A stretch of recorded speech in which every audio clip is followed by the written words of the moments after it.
We have seen how to add resources in MSP. Now we will focus on all the other fields, that is columns and other options provided in resource sheet in details.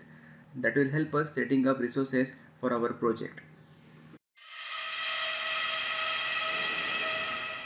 Our resources work according to the calendars assigned to them. So we have to assign calendars to the resources first. There are two main ways you can assign calendars. First way, in resource sheet, you will see a base calendar column here, or only base if the column is narrow.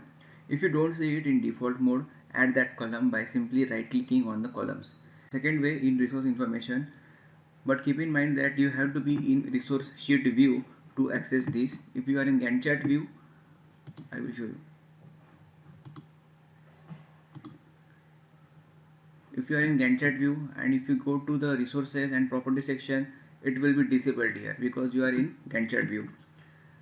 If you want to access it, go back to the resource sheet, then you can select whichever resource you want, and then in resources property section information, you will find the resource information. You can do this by simply double clicking the activity. It will pop up the same message on the screen, and you can select whichever calendar you want. You can create a new one or assign already created one from here. If you want to see the difference between project calendar, resource calendar and activity calendar, I have created one separate video on that. Do check that out. Now coming to the columns provided in resource sheet, let's go to the standard rate first. It is a typical pay rate for work type of resource. The cost per time period of equipment or cost per unit for material. And the one thing is, figures I have mentioned here are just for explanation purpose. They may or may not sound realistic or logical. Let's keep that in mind. Let's see examples. Because work resources are assigned by time, project automatically adds per hour to the number you type. For example, in the first row, contractor's pay rate is of 50 rupees per hour. If you pay a contractor or any other person a flat rate per day or flat rate per month, you can use different units of time like per day, per month or per year. Material resources are allocated other than time, such as cubic meters of concrete, square meters of shuttering, etc. For material resources, standard rate represents price per unit. How do you enter unit for a material resource?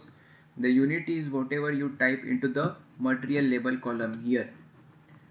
Here you have to type the label of material or unit, we can say. If the column is narrow, this column just reads material. If you want to see the full name, you can just drag it and expand. You can see full name here, material label. The material label field is just here to remind you of the units you are using for a particular material. So you assign correct quantity to tasks. Microsoft Project simply multiplies the quantity assigned by the material's standard rate.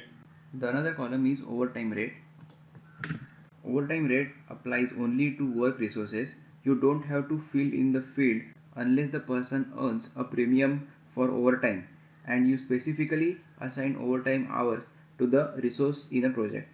People who work for salary don't cost extra, so their overtime rate is zero. If someone gets same hourly rate regardless of how many hours he works, you don't have to bother with overtime. The next column is cost per use. Cost per use applies only when you pay an amount each time you use the resource. Suppose if you pay 5000 rupees each time the carpenter comes on site, then enter 5000 in cost per use field. That way, every time you assign the carpenter to a task, the task's cost includes the hourly rate of carpenter and his appearance fees, that is 5000 rupees. The next column is accrue at. Accrue at is important only if someone cares when money is spent. For example, if cash flow is tight, whether you pay upfront after the work is done or spread out over time can make or break a budget. The accrue at cell offers three settings: start, prorated, and end. Start means the cost occurs as soon as the task begins. End represents cost that occurs at the end of task. And prorated spreads the cost over the duration of task, such as the wages you pay to the employees assigned to the long task, like engineers. The next column is initials. The usefulness of this field might not be obvious at first. When you view a schedule in a Gantt chart timescale, displaying the resources assigned to tasks on the taskbars is a quick way to see who does what or to spot tasks without resources. Full names take up too much room and cover up task links lines, especially when several resources work on the same task. Fortunately, you can see who's assigned to task without the clutter by displaying resources initials instead of names. Project initially sets initials field to the first letter of the resource name.